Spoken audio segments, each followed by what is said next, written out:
Dalam hal ini saya mau sampaikan kepada Bapak Presiden bahwa semua perintah beliau itu tidak jalan di bawah.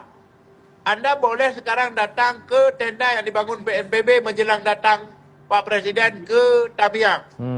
Ada nggak penghuninya sekarang? Nggak ada, Pak. Karena didirikan bukan tempat di mana masyarakat bisa mau tinggal. Kenapa nggak mau tinggal? Sanitasi nggak ada, air bersih nggak ada, apa-apa nggak ada. Jadi sekarang masyarakat berjibaku pulang ke rumah sendiri, bangun tenda sendiri, berharap belas kasihan orang. Sanitasi dan air bersih nyaris semua sekarang belum terakses dengan baik, kecuali yang dibantu oleh NGO.